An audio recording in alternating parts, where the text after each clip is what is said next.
Hey guys, welcome to government jobs Gyan YouTube channel. Guys, आज की इस वीडियो में हम बात करेंगे आरआरबी टेक्नीशियन के notification online form apply process के बारे में। जी हाँ दोस्तों, भारतीय रेलवे के अंतर्गत टेक्नीशियन के 14,200 से ज़्यादा खाली पदों को भरने के लिए नोटिफिकेशन रिलीज किया गया है। कैसे आप इस पोस्ट के लिए अपने फॉर्म अप्लाई कर सकते हो बिना कोई मिस्टेक किए हुए, इसकी पूरी जानकारी हम आपको स्टेप बाय स्टेप इस वीडियो में देंगे। साथ ही साथ गाइड, यहाँ पर इस भर्ती के लिए जो फॉर्म रीओपन हुए हैं उन पे पहले जिन कैंडिडेट्स ने अप्लाई किया था, क्या उन्हें भी दोबारा से अप्लाई करना होगा, इसकी पूरी जानकारी भी हम आपको देंगे। और जिन कैंडिडेट्स ने अपने फॉर्म फिल कर दिए हैं, क्या उन पर कहीं कोई मिस्टेक हुई है, कौन सी वो गलती है जिसे अगर आप नहीं सुधारोगे तो आपका एप्लीकेशन फॉर्म रिजेक्ट हो जाएगा।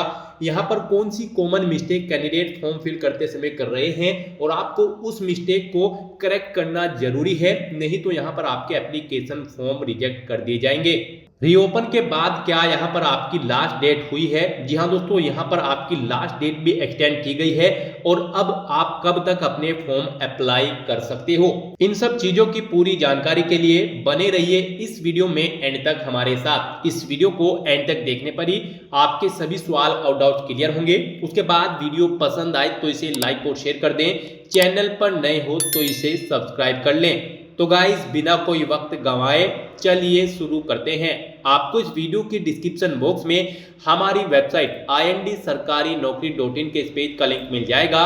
यहां से आप इस भर्ती के रिगार्डिंग सभी डिटेल चेकआउट कर सकते हो। भारतीय रेलवे के अंतर्गत टेक्नीशियन के 9,144 खाली पदों को भरने के लिए नोटिफिकेशन रिलीज किया गया था।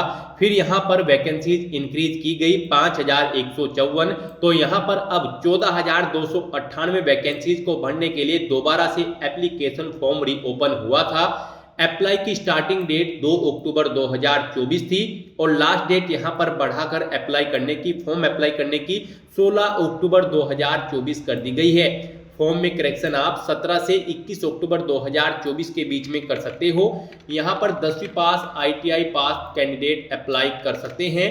ऑल इंडिया से यहाँ पर कैंडिडेट्स अप्लाई कर सकते हैं। आपको इस पेज को नीचे स्क्रॉल डाउन करना है, इंपोर्टेंट लिंक सेक्शन में आकर यहाँ पर reopen online date notice PDF link पर क्लिक करके दोबारा से अपनी डेट चेकआउट कर लेनी है कि क्या यहाँ पर आपकी लास्ट डेट एक्सटेंड हुई है, जो कि एक्सटेंड होकर 16 अक्टूबर 2024 कर दी गई है। अब आप यहाँ पर 16 अक्टूबर 2024 तक अप्लाई कर सकते हो और जो वैकेंसी इंक्रीज हुई है उसका नोटिस भी आप यहाँ पर vacancy increase notice PDF link पर क्लिक करके चेकआउट कर सकते हो कितनी वैकेंसीज यहाँ पर इंक्रीज हुई है। यहाँ पर 5,154 वैकेंसीज इंक्रीज हुई है और ऑफिशियल नोटिफिकेशन PDF के लिंक पर क्लिक करके आप इस भर्ती का नोटिफिकेशन चेकआउट करके इसमें से आप पूरी डिटेल रीड करके आप अप्लाई कर सकते हो। क्या क्या चीज़ यहाँ पर आपको नीड्स हैं, इसमें आपको सभी डिटेल्स दे दी गई है और आप अप्लाई ऑनलाइन लिंक पर क्लिक करके इस भर्ती के लिए अप्लाई कर सकते हो। जैसे ही आप अप्लाई ऑनलाइन के इस लिंक पर क्लिक करेंगे तो आपके सामने RRB का ये ऑफिशियल पोर्टल खुलेगा। गाइस, यहाँ पर आपको अप्लाई की स्टेप पर अपना कर्सर लाना है और यहाँ पर अगर आपने पहले से अकाउंट क्रिएट कर रखा है तो आपको ऑलरेडी हैव एन अकाउंट इस ऑप्शन पर क्लिक करना है। अपना मोबाइल नंबर या फिर ईमेल एड्रेस एंटर करके अपना पासवर्ड एंटर करना है, ये कैप्चा कोड यहाँ पर एंटर करना है और लॉगिन की स्टेप पर क्लिक करके अपने डैशबोर्ड में लॉगिन करके अपना फॉर्म फिल कर लेना है। और यहाँ पर अगर आप किसी RRB की किसी भी भर्ती के लिए फर्स्ट टाइम अप्लाई करने जा रहे हो तो सबसे पहले यहाँ पर आपको अपना रजिस्ट्रेशन करना होगा। उसके लिए आपको अप्लाई की टैब पर कर्सर लाने के बाद क्रिएट एन अकाउंट इस ऑप्शन पर क्लिक करना है। उसके बाद आपके सामने यहाँ पर कुछ इस तरह से इंटरफेस ओपन होगा। यहाँ पर आपको सबसे पहले अपनी नेशनलिटी सिलेक्ट करनी है, अपना पूरा नाम आपको एंटर करना है, फिर उसे आपको रिटाइप कर देना है। उसके बाद आपसे पूछा गया है कि क्या आपने कभी अपना नाम चेंज किया है, अगर किया है तो यस करें और फिर उसकी डिटेल दे, नहीं किया है तो नो ऑप्शन सेलेक्ट कर ले। उसके बाद यहाँ पर आपको अपनी डेट ऑफ बर्थ सेलेक्ट करनी है इस कैलेंडर में से, फिर आपको अपनी डेट ऑफ बर्थ यहाँ पर टाइप कर देनी है DDMMYY फॉर्मेट में। उसके बाद आपको अपना जेंडर सिलेक्ट करना है, वही जेंडर आपको एक बार फिर से सिलेक्ट करना है, रीसिलेक्ट करना है कंफर्मेशन के लिए। फिर आपको यहाँ पर अपने फादर का नाम देना है, उसे दोबारा से टाइप करना है कंफर्मेशन के लिए। ऐसे ही यहाँ पर आपको अपनी मदर का नाम एंटर कर देना है। फिर यहाँ पर आपको अपना आधार वेरिफिकेशन देना है, यहाँ पर आपको अपना आधार नंबर एंटर करके वेरीफाई यूजिंग आधार इस ऑप्शन पर क्लिक करके अपना आधार कार्ड वेरीफाई कर लेना है। एक ओटीपी आपके रजिस्टर्ड मोबाइल नंबर पर आएगा जिससे आपका आधार लिंक है, आपको वो ओटीपी एंटर करके यहाँ पर अपना आधार कार्ड नंबर वेरीफाई कर लेना है। और अगर आपके पास आधार नहीं है तो आपको I do not have Aadhaar card इस ऑप्शन पर क्लिक करना है।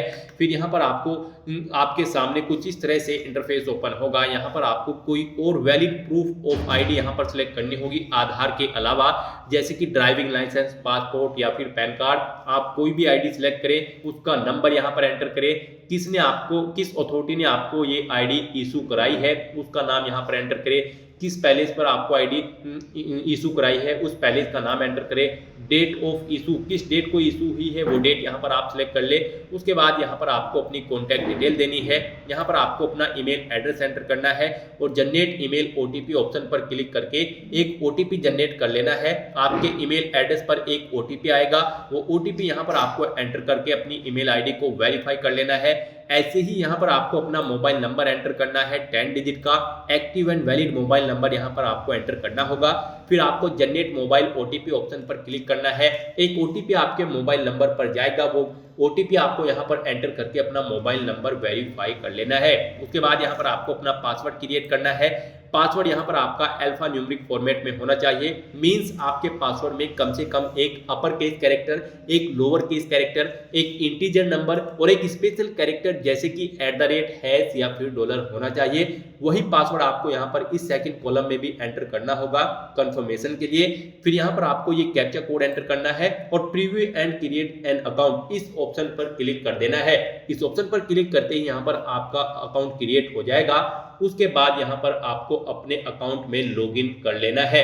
आपको आरआरबी की ऑफिशियल वेबसाइट पर वापस आना है और यहाँ पर आपको लॉगिन करना है। लॉगिन करते हुए यहाँ पर आपको अपना मोबाइल नंबर एंटर करना है या फिर ईमेल एड्रेस एंटर करके अपना पासवर्ड एंटर करना है। ये कैप्चा कोड यहाँ पर आपको एंटर करना है और लॉगिन की स्टेप पर क्लिक करके अपने डैशबोर्ड में लॉगिन कर लेना है।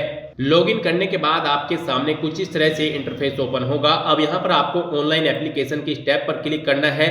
फिर यहाँ पर आपको centralize employment notice CN number 2/2024 various categories of technician grade 3 यहाँ पर आपको ये सेक्शन दिया गया है। यहाँ पर आने के बाद आपको सबसे पहले अपना आरआरबी सिलेक्ट करना है, जिस आरआरबी में आप अप्लाई करना चाहते हैं, यानी कि जिस भी रिक्रूटमेंट बोर्ड के अंतर्गत आप अप्लाई करना चाहते हैं वो बोर्ड यहाँ पर आप सिलेक्ट करें और फिर आप यहाँ पर इस चेकबॉक्स को ओके करें और नेक्स्ट ऑप्शन पर क्लिक कर दें। उसके बाद आपको अपना फॉर्म अप्लाई करना है। गाइज यहाँ पर आपको कॉमन मिस्टेक पर ध्यान देना है, जिन मिस्टेक के कारण यहाँ पर आपका एप्लीकेशन फॉर्म रिजेक्ट हो सकता है। क्या कॉमन मिस्टेक्स यहाँ पर कैंडिडेट कर रहे हैं हम आपको बताएंगे। जब आप अपने डॉक्यूमेंट्स यहाँ पर अपलोड करोगे, यानी कि अपना फोटो और सिग्नेचर आप अपलोड करोगे, तो आपको उनकी केबीज का ध्यान रखना है।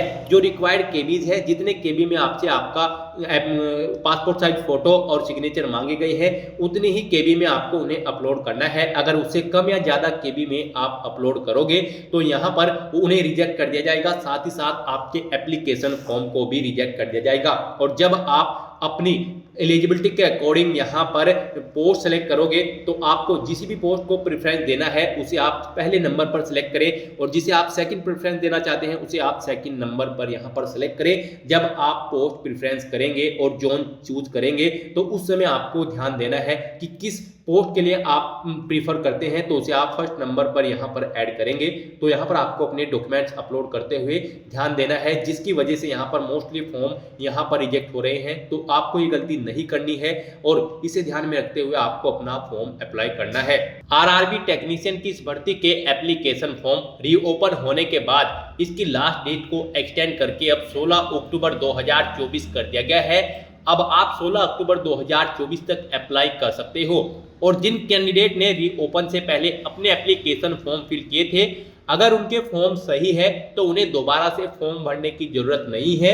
और जिन कैंडिडेट से एप्लीकेशन फॉर्म भरते समय कोई गलती हो गई है तो वो अपने एप्लीकेशन फॉर्म में करेक्शन 17 से 21 अक्टूबर 2024 के बीच में कर सकते हैं। तो यहाँ पर अब आपको अपना फॉर्म अप्लाई करना है। नेक्स्ट आपके सामने कुछ इस तरह से इंटरफेस खुल जाएगा। यहाँ पर आपको कुछ चीजें आपकी ऑटोमेटिकली फिल मिल जाएंगी और कुछ चीजें यहाँ पर आपको फिल करनी होंगी। और अगर आपने पहले से इस भर्ती के लिए अप्लाई कर रखा था तो यहाँ पर आपको आपकी मोस्टली सभी चीजें फिल्ड नजर आएंगी और बस आपको यहाँ पर उन्हें चेकआउट कर लेना है। और जो कैंडिडेट फर्स्ट टाइम यहाँ पर इस भर्ती के लिए अप्लाई कर रहे हैं तो उनको अपना मैरिटल स्टेटस सिलेक्ट करना है, अपना रिलीजन सिलेक्ट करना है, यहाँ पर लैंग्वेज सिलेक्ट कर लेनी है एग्जामिनेशन की। उसके बाद यहाँ पर अगर आपकी बॉडी पर कहीं कोई कट या फिर तिल का निशान है तो उस पैलेस का नाम यहाँ पर आपको एंटर करना है। 2 यहाँ पर पैलेस आप एंटर कर सकते हो, नहीं है तो यहाँ पर आपको नो मार्क ऑप्शन एंटर कर देना है। उसके बाद यहाँ पर आपको अपनी कम्युनिटी डिटेल्स प्रोवाइड करानी है। यहाँ पर आपको बताना है कौन सी आपकी कास्ट है, आप कौन सी कम्युनिटी के अंतर्गत आते हैं। फिर अगर आप यहाँ पर रिजर्व कैटेगरी के अंतर्गत आते हैं तो आपको अपना सर्टिफिकेट नंबर और इश्यूइंग अथॉरिटी और इश्यूइंग स्टेट आपको यहाँ पर सिलेक्ट करना होगा।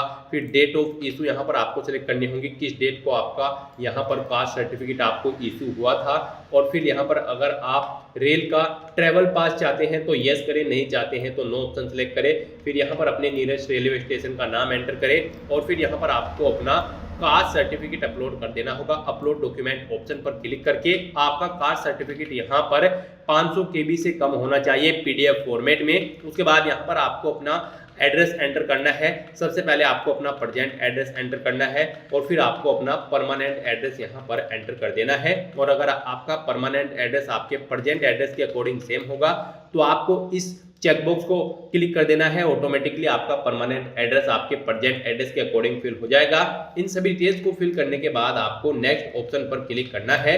उसके बाद यहाँ पर आपके सामने कुछ इस तरह से इंटरफेस ओपन होगा। अब यहाँ पर आपको अपनी कैटेगरी की डिटेल देनी है। यहाँ पर आपसे पूछा गया है कि क्या आप एक सर्विसमैन हैं, अगर है तो यस करें और उसकी डिटेल दें, नहीं है तो नो ऑप्शन सेलेक्ट कर ले। फिर आपसे पूछा गया है कि क्या आप बेंचमार्क डिसेबिलिटी कैंडिडेट हैं, अगर है तो यहाँ पर यस करें, उसकी डिटेल दें, नहीं है तो नो ऑप्शन सेलेक्ट करें।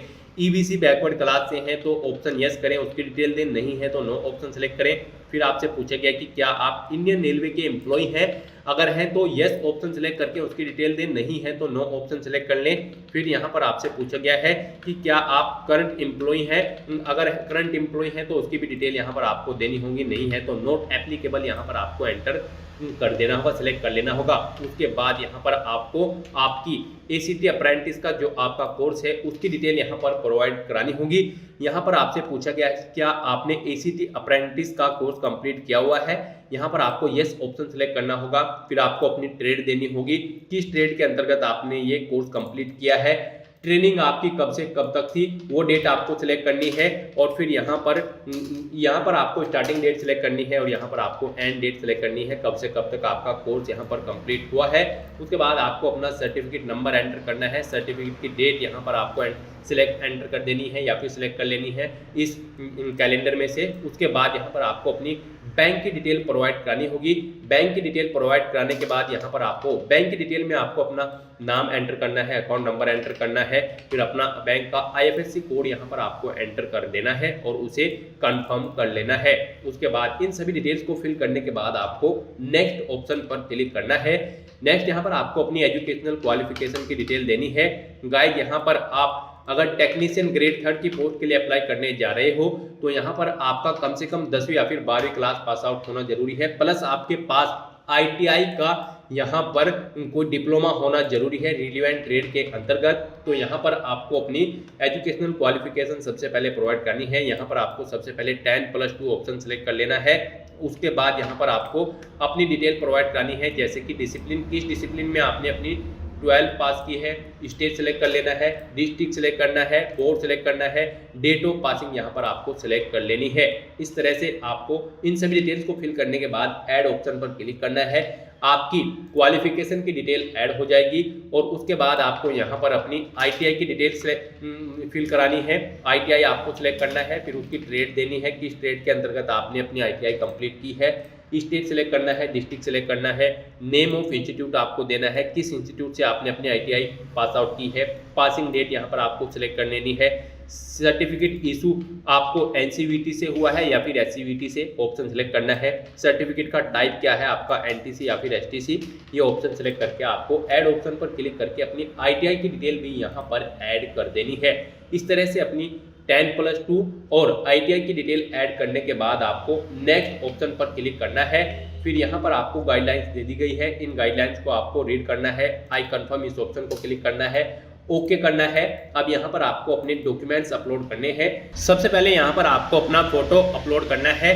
फोटो यहाँ पर आपका, जी हाँ दोस्तों, आपका फोटो यहाँ पर 30 KB से 70 KB के बीच में होना चाहिए, जेपीजी या फिर जेपीजी फॉर्मेट में। और यहाँ पर उसका साइज 320 पिक्सल से 240 पिक्सल के बीच में होना चाहिए, यानी कि उसकी हाइट जो है वो 320 पिक्सल होनी चाहिए और उसकी विड्थ 240 पिक्सल यहाँ पर होनी चाहिए। तो यहाँ पर आपको ब्राउज ऑप्शन पर क्लिक करना है, अपना फोटो सेलेक्ट कर लेना है और उसे यहाँ पर आपको अपलोड कर देना है। उसके बाद यहाँ पर आपको अपने सिग्नेचर अपलोड करने हैं।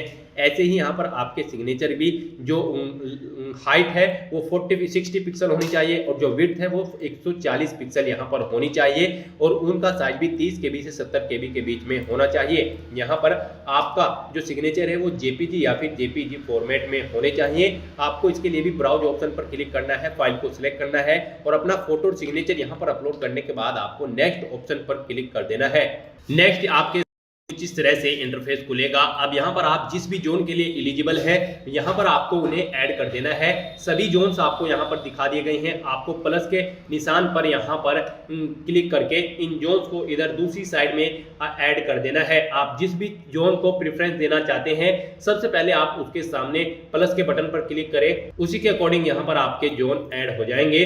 उसके बाद यहाँ पर आपको I have exercise and check my order to post preference, यानी कि आप जिस भी पोस्ट में प्रेफरेंस देना चाहते हैं उसे फर्स्ट नंबर पर आपको ऐड करना होगा और फिर आपको चेक बॉक्स को ओके करना है। उसके बाद आपको डिक्लेरेशन सेक्शन में आकर इन I agree to allow railway recruitment to share my final score, इन ऑप्शन पर क्लिक करके आपको अपना पैलेस एंटर करना है।